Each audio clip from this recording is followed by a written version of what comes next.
Wulan mulut lairipun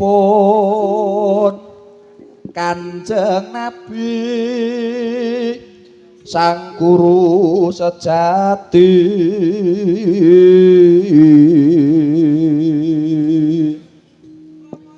Ramane Sayyid Abdullah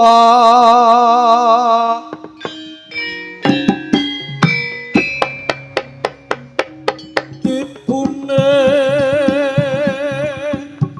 Siti Aminah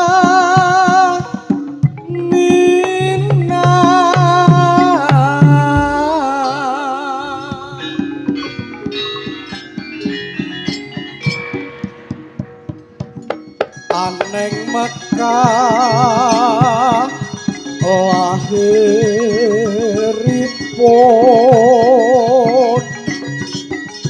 ing Madinah madegipun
yen ana putri linuwung patun ngesti myang wangaku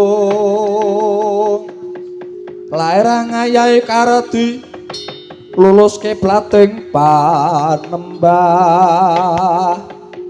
kalu anetra sawiji iku ngujudken saloka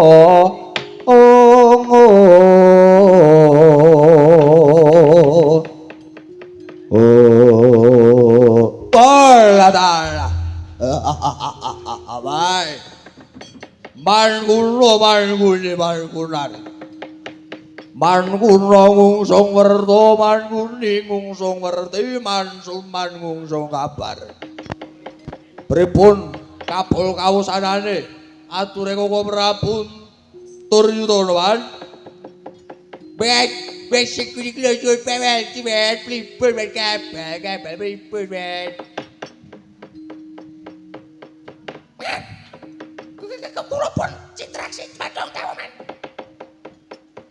citraksi dadak sepaton barang ya ngopo lho. Nganyari sepatu men. Iya rampung. Semantur iki kula pun putra Jayadratha tumadhong dawuh man. Kula pun Suratayu tumadhong dawuh man. Kula pun putra Pedhanyangan tumadhong dawuh man. Kowe kabeh padha tak timbali kene kabeh merga ana dawuh saka kakangmu Prabu Duryudana. Ora ana liya ya kuwi ngombyong temanten. Man. Ngombyong temanten iki temanten pundi? Wah opo Koko Prabu Duryudana meh rapine piye, Mas? Ora. Kudu kakangmu Duryudana sing bakal dhaup palakrama. Nanging anakmu si Serja Kusuma. Lah.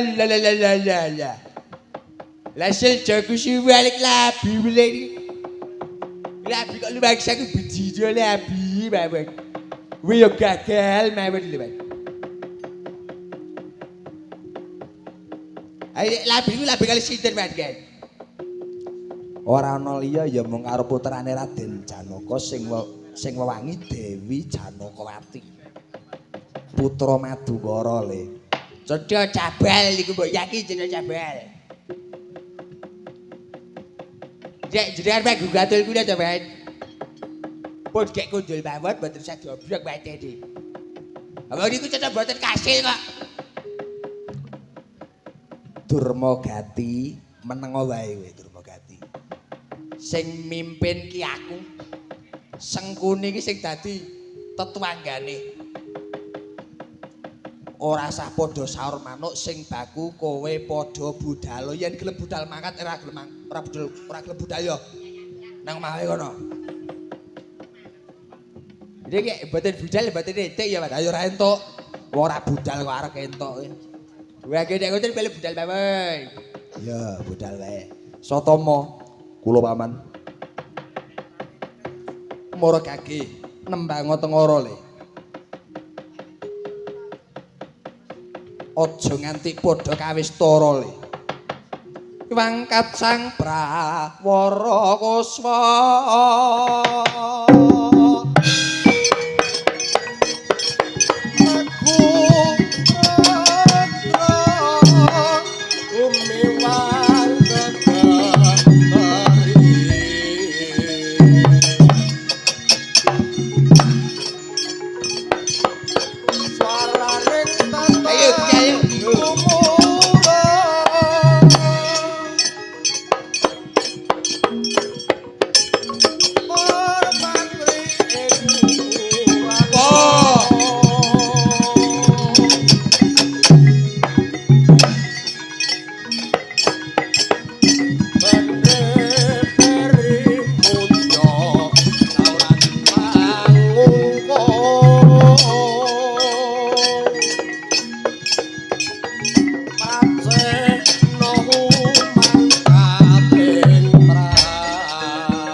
Prajurit Joko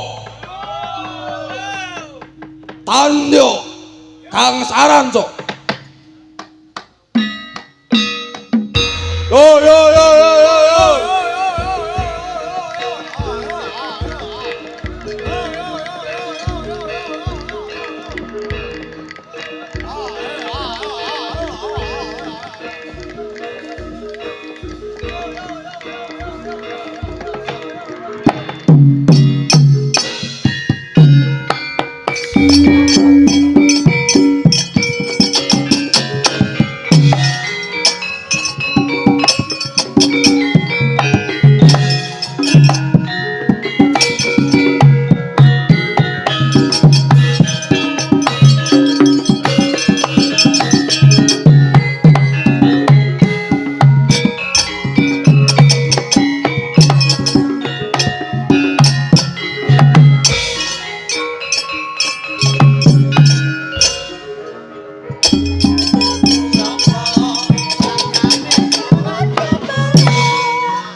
Prajurit Soko Kyo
Prajurit Soko Tanyo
Iku saknyatane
Dwi Makanti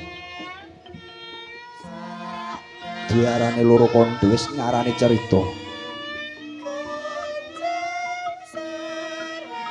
adoking negari Ndorowati yen to binasake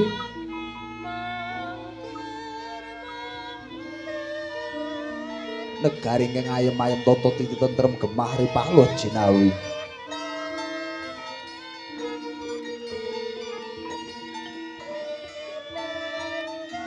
negari ingkang panjang kunjung pasir wukir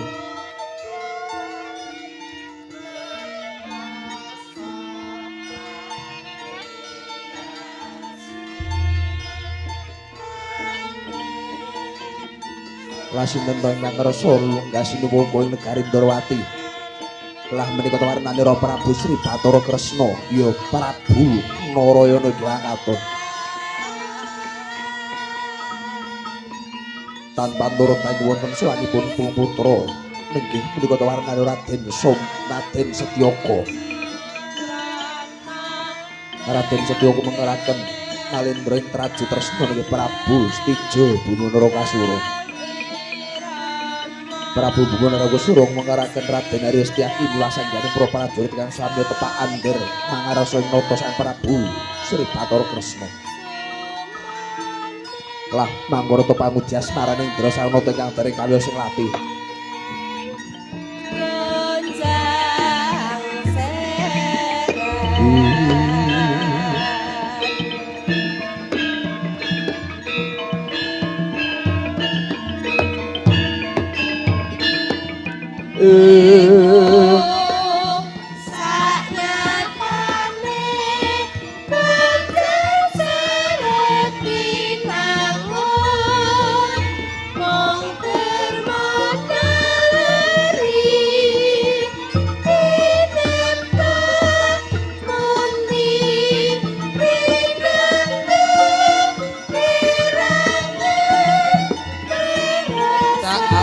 Tata Trapsilanira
lumrang Kang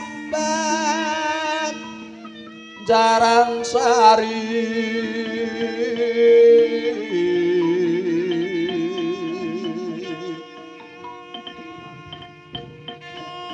tekabing pasewan tantya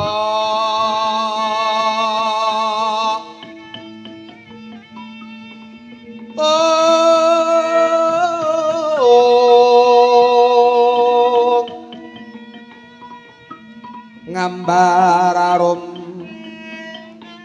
ing kusuma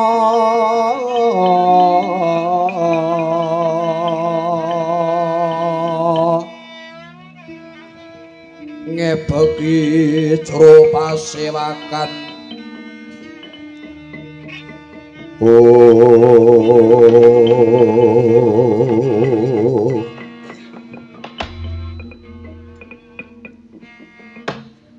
yang suksma mangat dino sasmi taning sumbong bawana langgeng.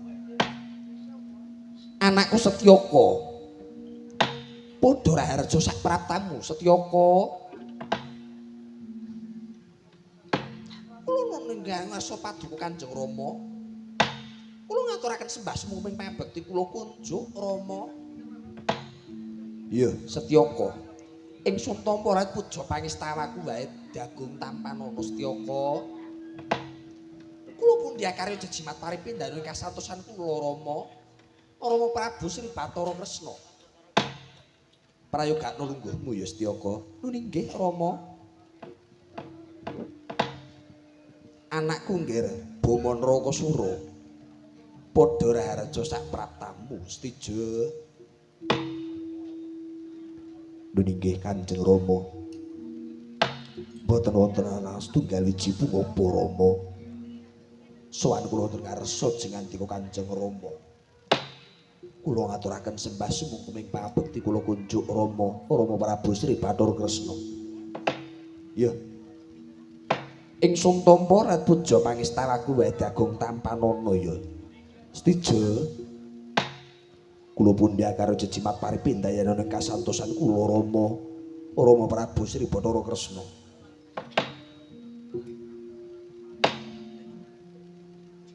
Ora mangkono to kadingaren janur gunung. Anakku saklorone. Setija apa dene Setyaka sowan ngabiyantara ngarasaning Kang Rama. Nanging lah kok kadingaren yen to sliramu kekarone bebarengan, Nger. Kados pundi menika Kakang? Anggen kula matur kaliyan Kanjeng Rama. Aja kuwatir Dimas. Dimenpun Kakang wae sing maturana ngarasaning Rama Prabu Sri Bathara Kresna. Engko yen to dadi dukane Kanjeng Rama, Yayi Setyaka, aku sing bakal ngayomi. Nun inggih, Koko Prabu. Nun inggih Kanjeng Rama. Keparenga kula ingkang monjo atur dumateng Jingandika. Piye? Setija margake matura. Sekawe tadi kula pun Setyaka menika sowan wonten ing Traju Tresna. Kinarya nyuwun senjata pitulung. Lho. Senjata pitulung sing kaya kepiye Setyaka? Lah kok dene jeneng sira Setyaka ora matur marang Pun Rama? Apa ora mesake marang kakangmu Traju Tresna Setyaka? Nun pangapunten Kanjeng Rama. Yen to babagan menika mbok bilih Dimas Setyaka mboten wantun munjo atur wonten ngarsanipun Kanjeng Rama. Lah ana parigawe apa lah kok nganti sira Setyaka ora wani munjo atur marang Pun Rama? Apa sira Setyaka duweni kaluputan marang negara? Apa sira Setyaka duweni kaluputan marang Pun Rama? Setyaka babar pisan boten Kanjeng Rama. Dimas Setyaka menika ajrih marang dukaning Kanjeng Rama. Kosik Setija, kosik. Aku nakoni karo Setyaka, ora nakoni karo kowe. Tak jaluk sumene sawetawis ya Setija, nanging Kanjeng Rama Dimas Setyaka boten wantun munjuk atur wonten ngarsanipun Kanjeng Rama. Keparenga kula ingkang badhe dados badan wakilipun adhi kula pun Setyaka. Yen kowe mangkono, ya ora dadi apa. Ingsun paringi dipalilah. Setija margake matura. Lho nggih Kanjeng Rama. Adhi kula Setyaka menika sampun lalu diwasa. Ya, banjur adhi kula Setyaka ngersakake palakrama Rama. Lah nek mung palakrama wae kok dadi dukane Pun Rama iki kepiye to Setyaka? Margake matura karo Kang Rama ora bakal duka.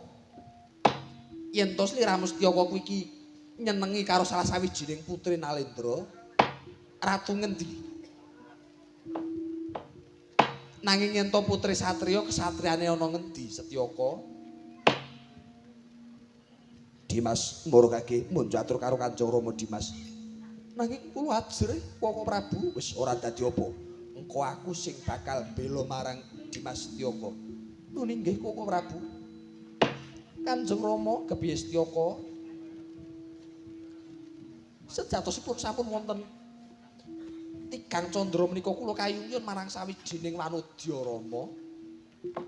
Syukur mangayu badhe yen to jeneng sira Setyaka wis duweni utawa wis gelem nindakake palakrama. Banjur sapa kang dadi tetimbanganmu Setyaka? Margake matura. Nanging yen to kula matur napa paduka Kanjeng Rama mboten duka. Rama, yen to kuwi ora nerak pernatan, ora nerak angger-anggering kautaman pun Rama ora bakal duka Setyaka. Nun inggih. Sejatosipun kula menika sampun mandhahaken katresnan kaliyan adhi kula. Pun Dewi Janakawati putranipun Paman Janaka Kanjeng Rama.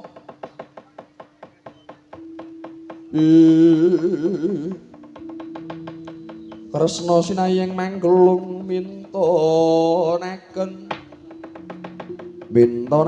Dewi Kramanira.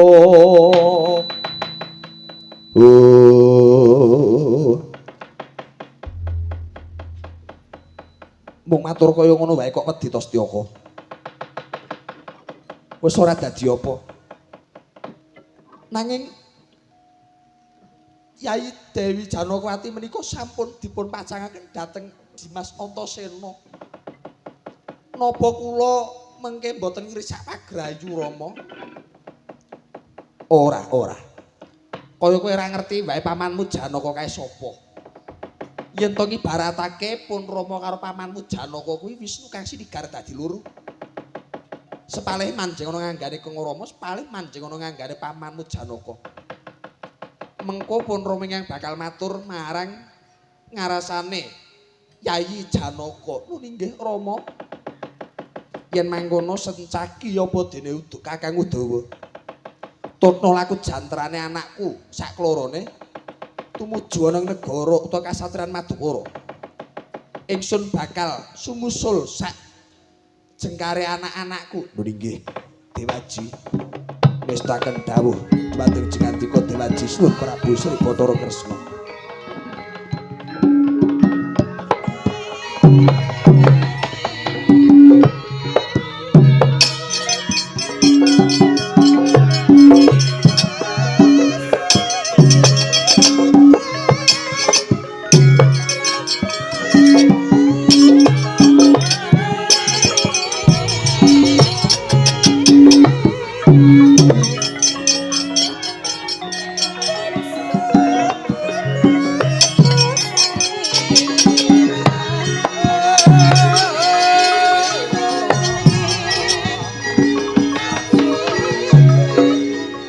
Setyaki pun Kakang njaluk tulung awat-awatono lakune.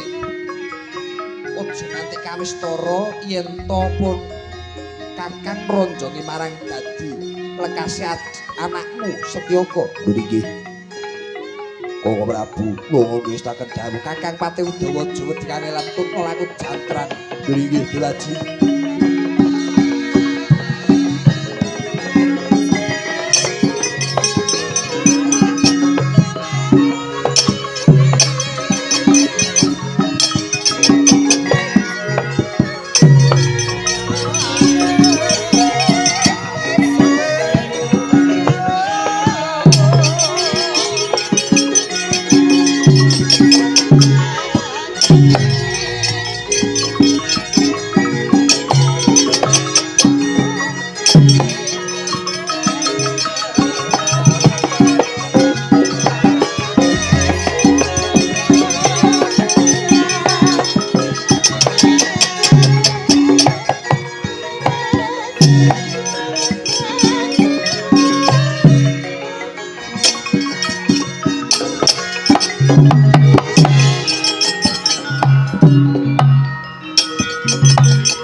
Anak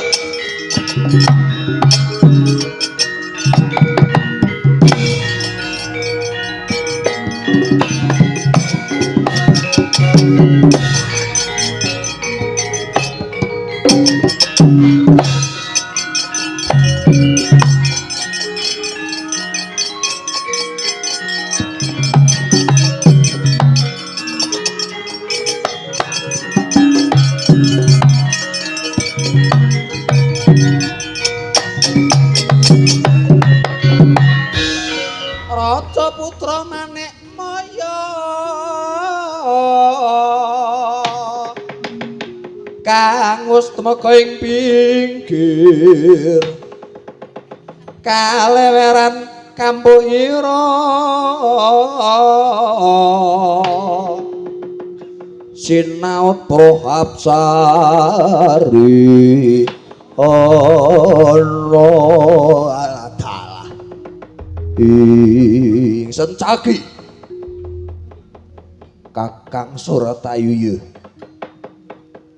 nggonmu mlaku roncong mimis ora ndelok kanan ngalor ngidul nubruk marang pun Kakang sing gedhe pangapuramu Kakang Suratayu. Aku ora ngerteni tindake Kakang Suratayu. Yo. Mapan nang dalan kene ana pikanthi apa? Kula badhe tumuju wonten ing Kasatran Madukara. Kanthi kersa kula badhe nglarapaken anak kula pun Setyaka. Paduka badhe tindak pundi? Kowe takon karo aku? Lakuku para Kurawa ngombyong anakku Serjakusuma bakal tumuju Madukara uga nglamar Dewi Janakawati. Yen kados mekaten nunggal karep kalian kula. Kula ki badhe nglamaraken putra kula pun Setyaka. Daup kelawan Dewi Janakawati. Yen mekaten Kakang, monggo sareng-sareng kula aturi bidal wonten ing negari utawi Kasatran Madukara sareng-sareng.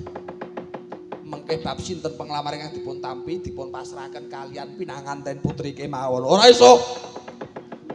Kowe kudu bali.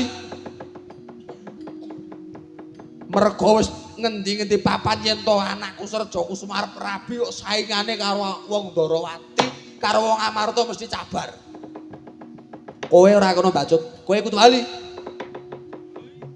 Kula kedah bacut Kakang. Bali.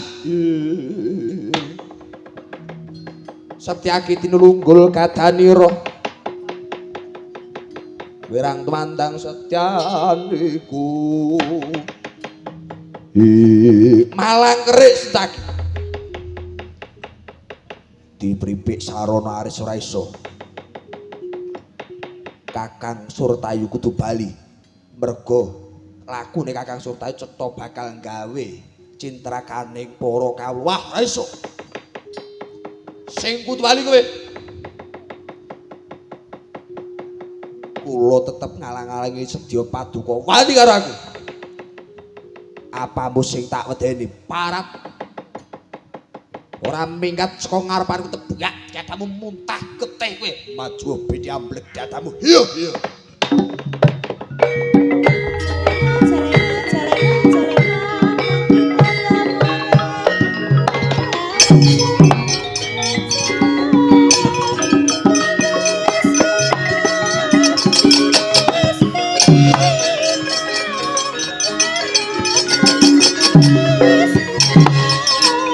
Awas.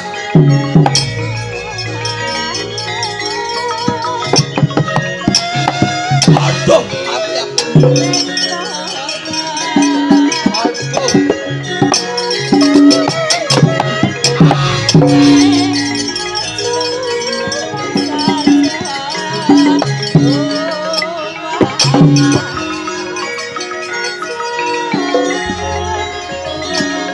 Ora apa-apa. Matuwa Setyaki.